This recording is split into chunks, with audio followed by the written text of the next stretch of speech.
peut-être eu l'impression cette semaine que Denis Laferrière avait commenté directement l'actualité. Les extraits utilisés et cités partout étaient cependant tirés d'entrevues qu'il avait accordées en France, qu'il a accordées en France il y a plusieurs jours à l'occasion du 35e anniversaire de son premier roman, Comment faire l'amour avec un nègre sans se fatiguer, réédité en format de poche pour l'occasion. Danny n'a donc pas accordé d'entrevue ici cette semaine. Ce matin, cependant, l'écrivain avait envie de prendre la parole, mais avant, il souhaitait nous faire entendre ceci.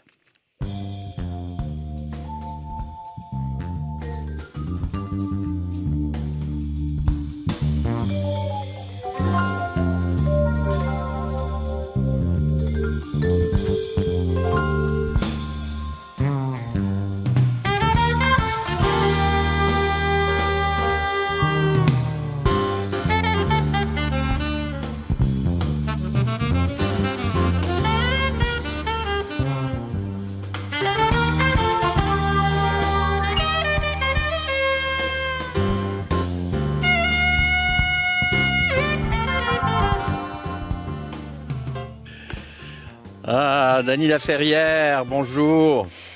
Bonjour Franco. Ah, vous êtes habité là. Il faut dire que Manu Dibango avait fait la musique de Comment faire l'amour avec un nègre sans se fatiguer.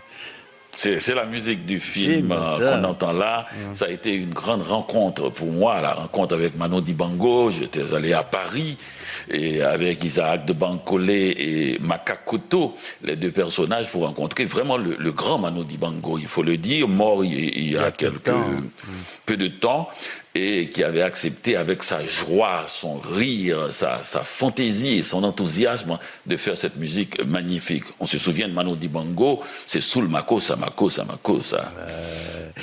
Danny, je vais à mon tour vous citer ce que vous m'avez proposé pour ce matin, c'est d'embarquer avec vous, et là j'ouvre les guillemets, dans la pirogue du temps et descendre le long du fleuve d'encre. 35 ans d'encre depuis la parution de Comment faire l'amour avec un nègre sans se fatiguer. Et alors, lorsque vous réfléchissez à une question, c'est toujours très longuement. Vous répondez rarement à chaud à une question. Vous prenez le temps d'y réfléchir. Et ceux qui vous ont lu savent que la question dont on a tant parlé cette semaine se trouve dans presque tous vos livres. C'est pour vous une question de réalité sociopolitique du noir en Amérique du Nord. Tout à fait, tout à fait. C'est vrai que je prends beaucoup de temps avant de répondre à l'actualité. Mais souvent, j'y avais répondu des années avant. Par exemple, la question dont on parle aujourd'hui du mot nègre, ça fait 35 ans que je suis dessus. Et d'ailleurs, deux des titres de mes livres, Comment faire l'amour avec un nègre sans se fatiguer, et Cette grenade dans la main du jeune nègre est-elle une âme ou un fruit? C'est étonnant que les jeunes gens qui discutent de ce mot ne se sont pas précipités pour aller voir ces livres-là. Ils auraient vu l'ironie que j'avais mis à l'intérieur comme de petites bombes à chaque tournant de page, et dans Comment faire l'amour, et aussi la réflexion grave qu'il y a dans cette grenade et qui traverse toute l'Amérique, cette réflexion-là. Et c'est un roman, malgré tout, et qui analyse la question du racisme sous tous les angles et des fois de façon, enfin, qui donne l'impression au lecteur de vivre carrément en direct des moments tragiques de l'histoire de l'Amérique, accompagné de Baldwin, accompagné de Walt Whitman, parce que je n'ai pas regardé la question uniquement du point de vue du noir. Pour moi, le noir n'existe que face au blanc et le blanc n'existe que face au noir, puisque c'est l'histoire qui les avait présentés ainsi, selon James Baldwin. Mais juste avant, je voudrais lire un texte sur le mot nègre. Allez-y. Puisque c'est le mot précisément qui fait, pour essayer de replacer ce mot dans son histoire. Le mot nègre lui-même ne m'intéresse pas. C'est son trajet qui compte à mes yeux. Ce mot tout sec, nu, sans le sang et les rires qui l'irriguent, n'est qu'une insulte dans la bouche d'un raciste. Je ne m'explique pas pourquoi on donne tant de pouvoir à un individu sur nous-mêmes. Il n'a qu'à dire un mot de 5 lettres, nègre, pour qu'on se retrouve en transe avec les bras et les pieds liés, comme si le mot nègre était plus fort que l'esclavage. Le mot ne dit que l'esclavage, il n'est pas plus fort. Les esclaves n'ont pas fait la révolution pour qu'on se retrouve à la merci du mot. Ne me dites pas que je ne peux pas comprendre la douleur du mot. car j'ai connu moi-même la dictature, j'ai connu l'exil, j'ai connu l'usine, j'ai connu le racisme, j'ai même connu un tremblement de terre, et cela dans une même vie. Je crois qu'avant de demander la disparition de l'espace public du mot nègre, il faut connaître son histoire. Si ce mot n'est qu'une insulte dans la bouche du raciste, il a déclenché dans l'imaginaire des humains un séisme. Avec sa douleur lancinante et son fleuve de sang, il a ouvert la route au jazz, au chant tragique de Billie Holiday, à la nostalgie poignante de Bessie Smith. Il a fait bouger un continent immuable et sa civilisation millénaire, l'Afrique, en exportant une partie de sa population vers un nouveau monde de terreur. Ce mot est à l'origine d'un art particulier que le poète Senghor et quelques intellectuels occidentaux ont appelé faussement l'art nègre. Ce serait mieux de dire l'art des nègres ou encore l'art tout court. Tout qualificatif affaiblit ce qu'il tente de définir. Mais passons, car ce domaine est si riche. Dans le seul domaine de la littérature, on n'a aucune idée du nombre de fois qu'il a été employé. Si quelqu'un voudrait faire une recherche sur les traces et les significations différentes du mot dans sa bibliothèque personnelle, il sera impressionné par le nombre de sens que ce mot a pris dans l'histoire de la littérature. Et il comprendra l'énorme trou que sa disparition engendrera dans la littérature. La disparition du mot nègre entraînera avec lui un pan entier de la bibliothèque universelle. Notre blessure personnelle et nos récits individuels ne font que lui donner de l'énergie pour continuer sa route. Ce n'est pas un mot, c'est un monde. Il ne nous appartient pas d'ailleurs. Nous nous trouvons simplement sur son chemin à un moment donné. Il a permis la révolution à Saint-Domingue, Haïti, en devenant notre identité américaine. On a capturé des hommes et des femmes en Afrique qui sont devenus des esclaves en Amérique, puis des nègres quand Haïti est devenue une nation indépendante, et cela par sa constitution même. On ne va pas faire la leçon aux glorieux combattants de la première révolution de l'histoire. Si le mot révolution veut dire chambardement total des valeurs établies, celle de l'esclave devenu libre en est la plus complète. Le nègre Toussaint Louverture, le nègre Jean-Jacques Dessalines, le nègre Henri Christophe et le nègre Alexandre Pétion ont fondé Haïti le 1er janvier 1804 après une effroyable et longue guerre coloniale. Alors, quand un raciste m'apostrophe en nègre, je me retourne avec un sourire radieux en disant « Honoré de l'être, monsieur ». De plus, Toussaint puis Dessalines ont fait entrer le mot nègre dans la conscience de l'humanité en faisant un synonyme du mot homme. Un nègre est un homme, ou mieux, tout homme est un nègre. Le raciste qui nous écoute en ce moment, sait-il qu'il est un nègre de par la grâce de Jean-Jacques Dessalines, le fondateur de la nation haïtienne? C'est par cette grâce qu'un nombre de Blancs ont été épargnés après l'indépendance d'Haïti. C'est par cette grâce que tous les Polonais vivant en Haïti pouvaient devenir séances tenantes des nègres, c'est-à-dire des hommes. Connaissez-vous une pareille révolution du langage? Le mot qui a servi à asservir l'esclave va libérer le maître. Mais pour qu'il soit libre, il faut qu'il devienne un nègre. D'où la phrase magique « Ce blanc est un bon nègre, épargnez-le ».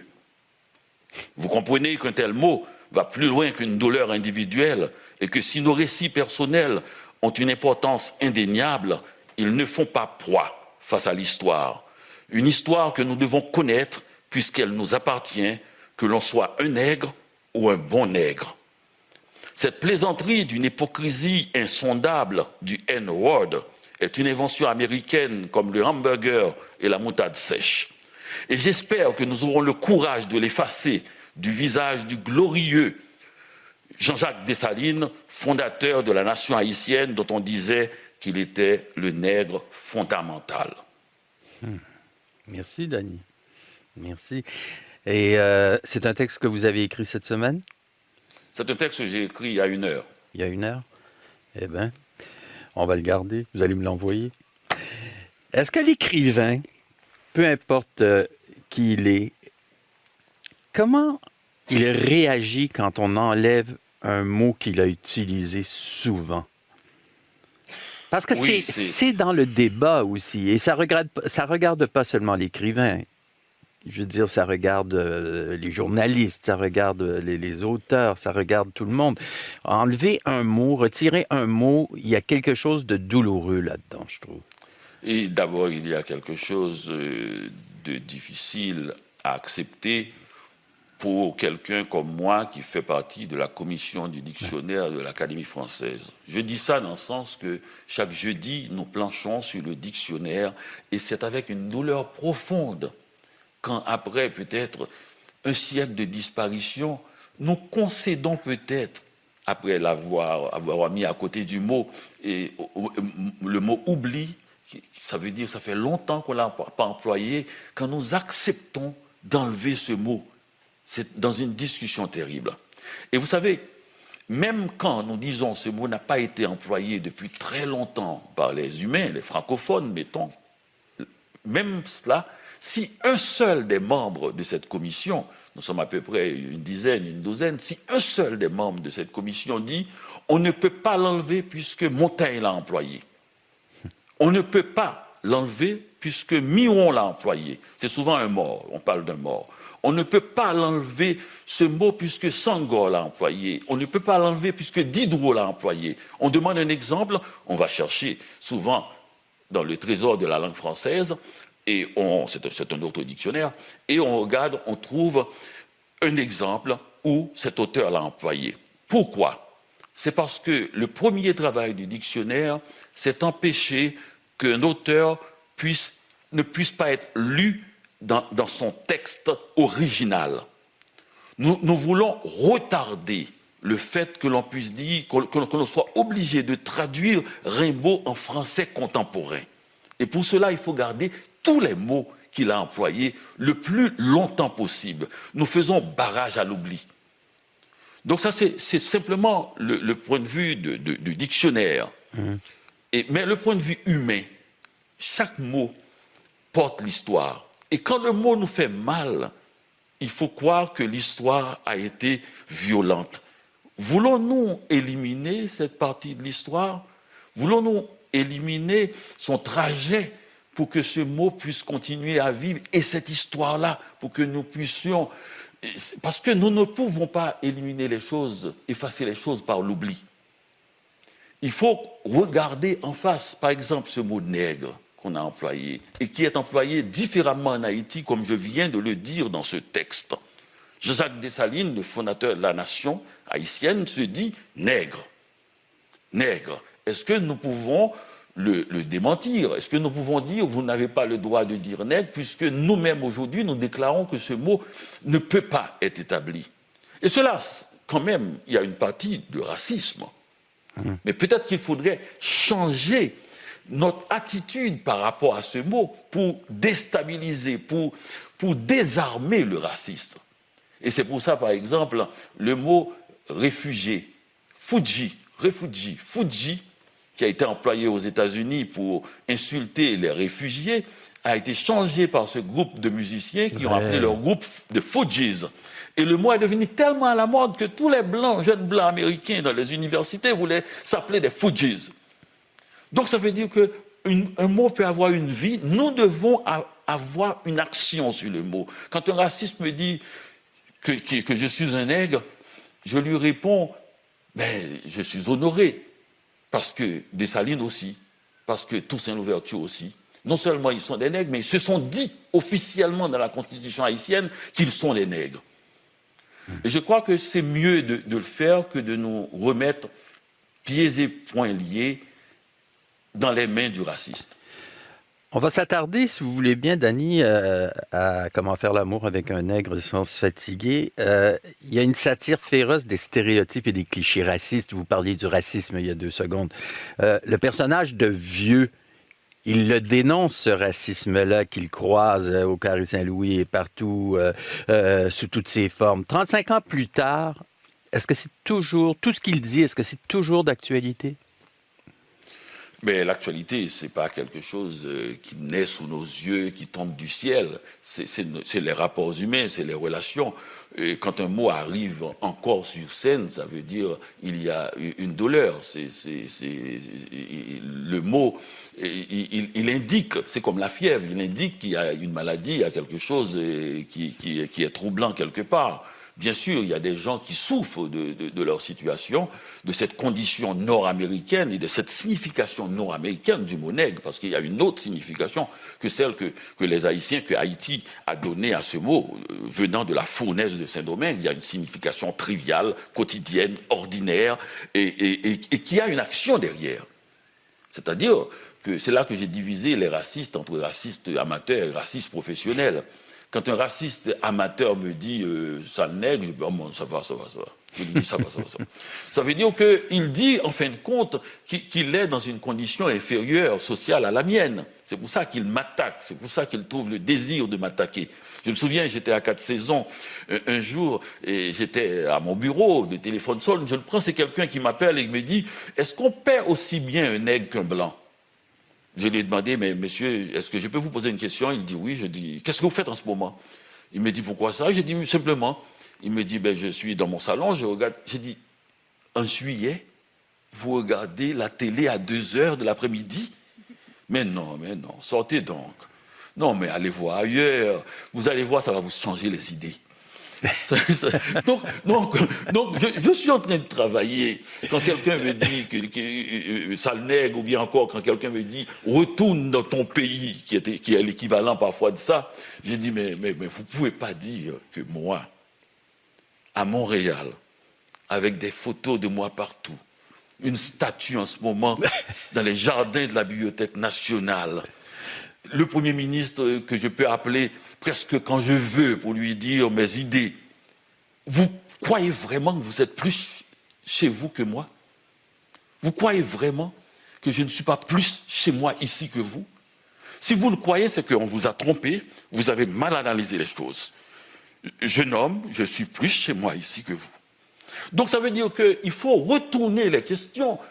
Le mot nègre, sale nègre ou n'importe quoi, ne doit pas... si j'étais à l'école, comme dit ma mère, j'ai une capacité d'analyse pour voir qui me parle et pourquoi il me dit cela. Parce que les gens qui sont vraiment au pouvoir, qui sont vraiment méchants, qui veulent vraiment nous détruire, on ne les voit pas, et ils sont même capables de ne pas employer le mot nègre, parce qu'ils savent bien là où ils détruisent. Ils savent bien que c'est souterrainement que les choses se passent. Ils savent bien qu'ils n'ont qu'à changer le mouvement, le cours des choses. Danny, vous avez écrit dans le roman « On ne naît pas nègre, on le devient ». Évidemment, c'est paraphraser Simone de Beauvoir. Vous vouliez, comme elle, que l'on repense le rapport dominé-dominant dans les relations interraciales. Elle, c'était les relations hommes-femmes. Ah ben totalement. Je pense que les relations ordinaires sont toujours questionnables. Toute relation, la relation mère-fille, la relation père-fils ou père-fille, toutes les relations humaines sont toujours en mouvement. Et bien sûr, mais je veux dire aussi, pour qu'on puisse questionner ces relations-là, l'arme fatale, c'est la lucidité. Il faut toujours poser la question, il faut toujours analyser les choses. Dès que vous commencez à analyser, vous devenez plus calme. Moi, dès que je prends ma plume pour écrire, quelle que soit la tragédie, quelle que soit la tempête qui est autour de moi, je peux le dire parce que je l'ai faite au moment même du tremblement de terre de Port-au-Prince, je deviens d'un calme absolu. Et à partir du moment où vous devenez calme, eh bien, rien ne peut vous toucher. Chaque fois, par exemple, que dans cette relation, on a un rapport avec quelqu'un, on se sent humilié, on n'a qu'à rentrer chez soi, on prend un crayon et on fait le récit de ce qui s'est passé et après on fait l'analyse de ce qui s'est passé. Vous allez voir comment l'écriture, comment la littérature peut nous sauver, comment le mot qui nous a abattus, qui nous a frappés, qui nous a humiliés peut être le mot qui nous libère si nous prenons force sur ce mot, si nous le couchons sur le papier. Et c'est extrêmement important parce que c'est ça qu'on touche, c'est à ça qu'on touche quand on touche au livre, quand on touche à l'écriture, quand on touche à la littérature, c'est à la distance possible. On ne peut pas enlever un mot sans en prendre connaissance de sa signification dans le texte, de ses nuances. Et même si le mot, par exemple, si on prend le narrateur ou un personnage secondaire dit à un autre sale nègre, mais ce n'est pas l'auteur qui l'a dit, ce n'est même pas le narrateur. Si on enlève sale nègre, on enlève la possibilité à l'auteur de contester l'insulte et on enlève aussi. Et en plus, je dois dire aussi que dans la littérature, parce qu'on peut tomber dans une autre forme de littérature aussi, celle de réparation, qui n'est pas forcément la bonne. Chaque fois qu'un raciste dit sale nègre à un autre personnage, il ne faut pas frapper le raciste. Il faut donner sa place au raciste dans le livre. Si vous le frappez, si vous réglez la question, vous ne réglez pas la question dans la réalité. La littérature n'est pas faite uniquement pour régler vos problèmes. Il faut quand même que ce personnage-là prenne sa force, qu'on le voit, et que c'est au lecteur de le regarder vivre, et peut-être même de se dire que finalement j'ai déjà agi comme ça, et de le regarder vivre. Il faut qu'il ait le temps de dire toute son essence aussi. Donc, c'est compliqué. Donc, c'est pour ça que c'est difficile de faire rentrer un livre quand on n'en a pas écrit un. Vous avez connu l'exil, vous l'avez dit tout à l'heure, l'usine, vous avez mené des combats pour arriver à prendre la parole librement, mais vous ne voulez pas parler au nom de la douleur des autres. Vous refusez toujours de faire ça. Et vous dites que ce n'est pas parce qu'on a souffert qu'on a raison. C'est quand même une phrase qui est lourde de sens. Ah ben totalement, ce n'est pas parce qu'on a souffert qu'on a raison, totalement. Enfin, ce n'est pas parce qu'on a souffert qu'on a raison de faire souffrir les autres. Pour terminer la phrase plus calmement. Alors, on peut se tromper complètement là-dessus. D'ailleurs, c'est l'une des plus vieilles hypocrisies judéo-chrétiennes, c'est de placer la douleur au cœur de la rédemption. On peut être heureux et être quelqu'un de bien. Il ne faut pas placer la douleur au cœur de la rédemption. D'ailleurs, c'est l'argument de tous les fascistes, de tous les nazis, de tous les racistes et de tous les batteurs d'enfants. C'est que j'ai souffert. Ça n'a aucune explication. Et de plus en plus, j'entends dans les médias, à la radio, dans les journaux au Québec, dans cette analyse, les récits personnels. Les gens qui disent, quand j'étais petit, j'ai joué avec un enfant noir et je trouve que ce n'était pas ma place, je n'aurais pas dû faire ça, je n'aurais pas dû l'humilier. Ou bien, quand j'étais petit, j'ai attaqué un enfant noir, ou quand j'étais petit, un noir m'a aidé, ou quand j'étais petit, j'étais noir et on m'a attaqué. Ça ne compte pas. Tous les humains ont des histoires, ont des récits douloureux nés de l'enfance. Ou bien encore, quand quelqu'un dit et vous ne pouvez pas comprendre ce que vous ne comprendrez pas parce que c'est difficile, c'est impossible pour vous de comprendre ce que j'ai vécu. C'est la phrase que tous les adolescents disent à leur maman. Vous ne me comprendrez jamais. Avant de frapper la porte et de sortir avec son bagage sur le dos, dans cette maison, personne ne me comprend. Ce ne sont pas de vrais arguments. Parce que entre ceci, l'événement initial, original et originel, et le moment où on le dit, il s'est passé l'expérience de la vie. Et Sartre dit, ce n'est pas ce qui nous est arrivé qui compte, c'est ce que nous faisons de ce qui nous est arrivé. Moi, on ne me prendra pas dans la douleur, ni dans la fausse gravité, ni dans la manipulation de ma propre douleur sur les autres. Parce que si j'imite la douleur, si je réveille une douleur qui n'existe pas, simplement pour manipuler, pour donner mauvaise conscience, pour rendre coupable l'autre, eh bien, je suis douloureux à ce moment-là. Douloureux de cette douleur artificielle. Parce que je mets bas les armes de la lucidité, les armes de la raison, les armes de l'analyse pour utiliser un subterfuge. Je dois à chaque fois faire face à visière levée, à visage nu, face à la réalité qui se présente à moi. C'est pour cela que j'ai refusé dans ma littérature de me complaire. J'ai préféré l'ironie, j'ai préféré la satire, j'ai préféré le rire, j'ai préféré le sourire à une sorte de chapelet de misère. Misère de la dictature, parce que j'ai vécu sous la dictature de Duvalier. Je suis né en 1953, Duvalier est arrivé au pouvoir en 1957. J'ai donc passé les 23 premières années de ma vie sous l'une des dictatures les plus féroces.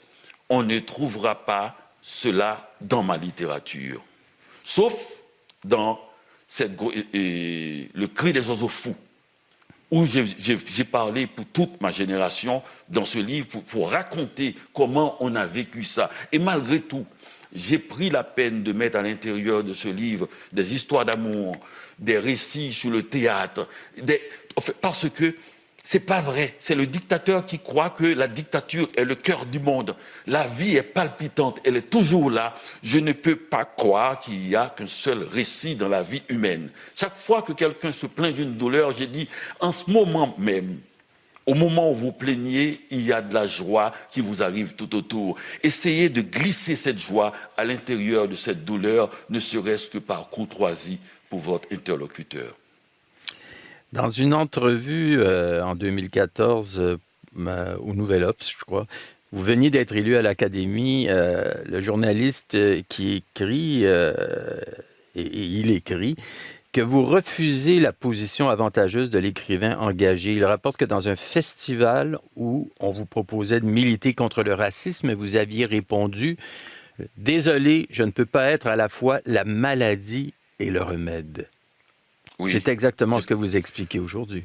C'est ça, je n'ai pas de temps à perdre pour ça. Vous savez, quand vous voulez être écrivain, vous êtes un jeune Québécois blanc.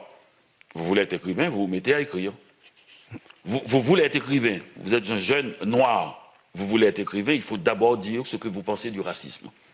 Il faut écrire sur le racisme. Il faut écrire sur la misère. Il faut écrire sur la condition ouvrière. Il faut écrire sur la dictature si vous venez d'Haïti. Mais vous n'êtes pas obligé. Il y a beaucoup de livres là-dessus déjà. On peut lire aussi. Vous n'êtes pas obligé de perdre votre temps à quelque chose qui ne vous intéresse pas. Si cela vous intéresse, allez-y.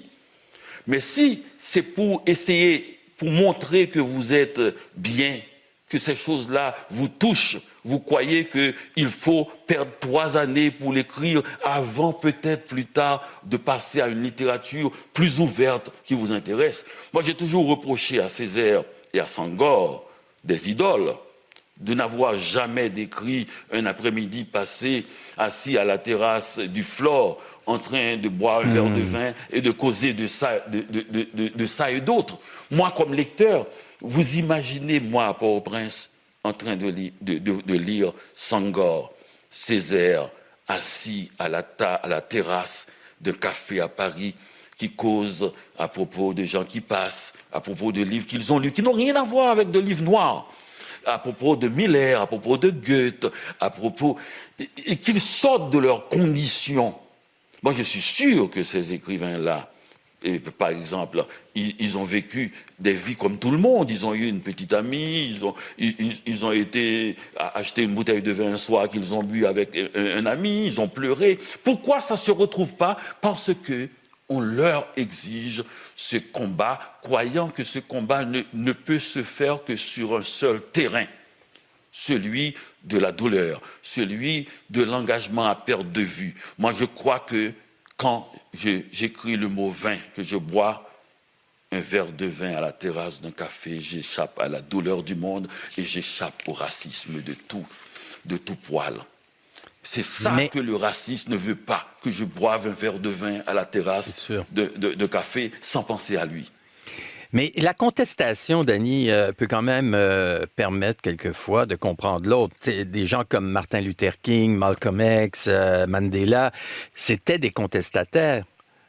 Ah ben totalement, totalement. Et quand ils l'ont fait pour moi, je n'ai pas besoin de le refaire. Et c'est ça que je vais dire aussi. Il faut une ligne. Mandela, Malcolm X et d'autres aussi en Haïti et ailleurs, ils ont fait la lutte comme tous les parents le disent. Moi, je travaillais dur à l'usine pour que tu ailles à l'université. J'ai pas travaillé dur à l'usine pour que tu deviennes une sorte d'engagé politique qui veut retourner à l'usine parce que vous trouvez que l'usine c'est important pour la classe ouvrière. Non, j'ai travaillé dur à l'usine pour que tu ailles à l'université et que tu aies de blanches mains. Il n'y a pas de croûte sur ta main et que tu puisses discuter le soir alors que moi je dois rentrer dormir. Métro, boulot, dodo, pour retourner, ça ne peut jamais être une bonne vie. On peut respecter la condition ouvrière, respecter l'ouvrier, jamais la condition ouvrière. Donc ça veut dire que je ne suis pas obligé de refaire la révolution à la manière de Malcolm X. Et quoique mon voisin peut le faire aussi s'il le veut, s'il le désire. Je ne suis pas obligé de le refaire puisqu'il l'a fait pour moi précisément.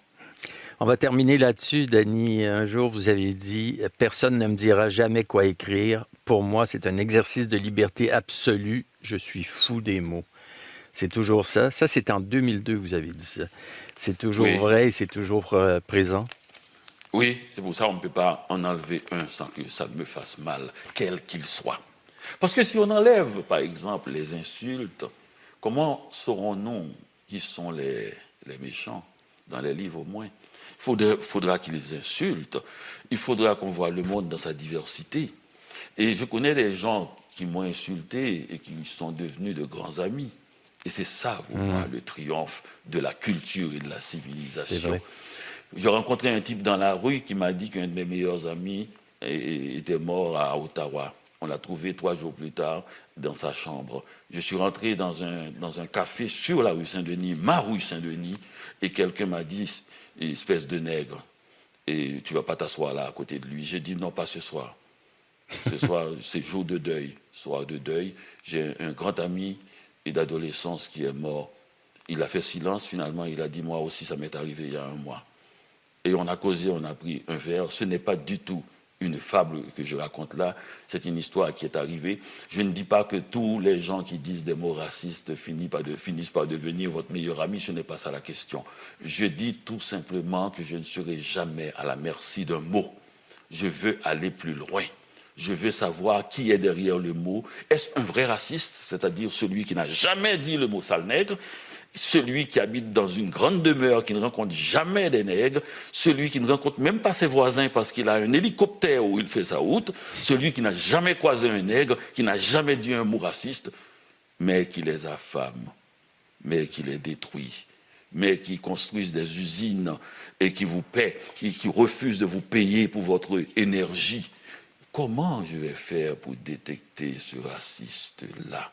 Alors que je passe mon temps à essayer d'écraser des gens qui ont fait une petite erreur et qui s'excusent, comme Trudeau. Et alors que les vrais, les bons, les professionnels, les durs, ils sont là, ils me sourient comme ils sourient en allant à la banque avec mon argent et ma sueur. Je veux le débusquer, c'est lui que je veux. Faites passer le message. Je crois que c'est assez clair. Bravo, Dany. On est très content que vous ayez proposé de venir parler à l'émission et donner votre opinion sur toute cette situation qui est assez confuse. Merci. Vous êtes à Paris, là?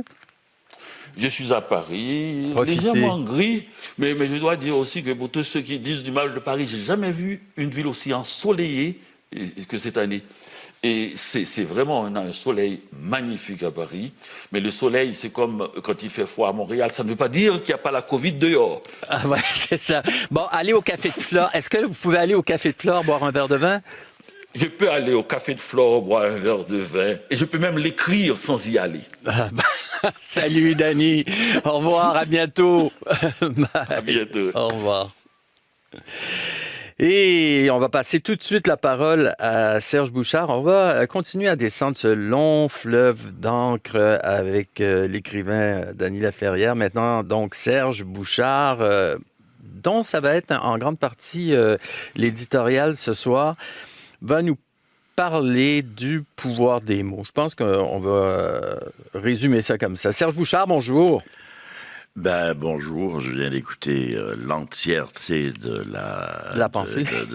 Oui, mais d'abord, je voudrais saluer Dany Laferrière. Je sais qu'il ne m'entend pas, qu'il est à Paris. De tout le long de l'entrevue, je l'imaginais à Honsic-Cartierville, tout Ouais. près de chez moi, parce qu'on est presque voisins.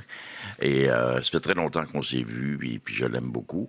Mais en même temps, ce qu'on vient d'entendre est remarquable, parce que moi, je ferais, dans l'urgence, traduire le texte, et même toute l'entrevue, mais le texte en particulier qu'il a lu, qu'il dit qu'il a rédigé ce Mhm. matin, 1 heure avant l'entrevue, je le ferai traduire en anglais et circuler au Canada anglais. Parce que tout ce débat sur les mots, sur le mot nègre et le supposé mot en haine, je ne sais pas comment on le dit, là, c'est un débat qui est très laid. C'est très laid, c'est très méchant, c'est très mesquin. Et ça nous divise les uns les autres. Nous sommes divisés, nous sommes accusés, nous sommes coupables. Il y a un excellent article sur le site de Radio-Canada d'Émilie Dubreuil, qu'on salue aujourd'hui, qui nous rappelle, avec ses entrevues, que toute cette question est d'origine américaine, américano-américaine. Ce sont les Américains qui ont un problème de langue. Et il y a une grande différence entre le mot nigger et le mot nègre, comme vient de le décrire en français Dany. Alors, c'était très beau, tout ce qu'il dit, tout ce qu'il raconte, mais imaginez-vous la différence entre la nature américano-américaine de l'usage du mot nigger et marié avec la culture. Là, je vous ouvre tout un chapitre, la culture canadienne-anglaise de la culpabilité, que je connais fort bien parce que j'ai beaucoup fréquenté les Canadiens anglais en ce pays et je sais qu'ils ont développé une sorte de maladie de la culpabilité qui est pas drôle et qui fait qu'une étudiante peut sortir parce qu'elle a entendu un mot qu'elle aime pas. Et il y a la présomption anglophone. Quand je vous dis que ça nous divise, il y a la présomption anglophone que le Québec francophone est raciste. Le Canada anglais ne l'est pas, mais le Québec francophone est raciste. Alors, imaginez-vous la division. Nous voulons travailler pour avoir un commun espoir, construire une société œcuménique. On voudrait ça. Et là, on se rabat sur des divisions épouvantables. Et même nous, ajoutés aux deux solitudes, nous avons aussi maintenant des fractures dans notre propre gauche. Alors, on se dit plus à gauche qu'à gauche, et on assiste à toutes les dérives de la bien-pensance et des intolérances des bien-pensants. Je voudrais vous donner le cas d'Émilie Dubreuil, Allez-y. qui nous parle de Pierre Anctil, que je connais bien. Pierre Anctil est l'amour de la culture juive. 40 ans à étudier la culture juive. Il parle yiddish couramment. Il a de l'amour pour l'autre. Il a de l'amour pour la culture. Mais Pierre Anctil, c'est un Canadien français catholique, là. Qu'est-ce qu'il y a à foutre chez les Juifs? Et j'ai mon propre cas, et je vais en parler dans mon éditorial ce soir. L'amour des cultures amérindiennes à travers l'Amérique. 40 ans à combattre le racisme et à éduquer et à travailler et tout ça. Puis on viendrait me faire la leçon sur l'utilisation du mot sauvage. Et puis j'ai trouvé ça très intéressant, la réhabilitation du mot nègre dans l'esprit de Dany Laferrière. C'est à peu près de la même mouture Tout à fait. que la réhabilitation du mot sauvage par Anantan Capèche, qui a écrit un livre qui s'appelle « Je suis une maudite sauvagesse » et qui finit par dire que c'est beau d'être un sauvage, près de l'amour sauvage. Quel beau mot que le mot sauvage, etc.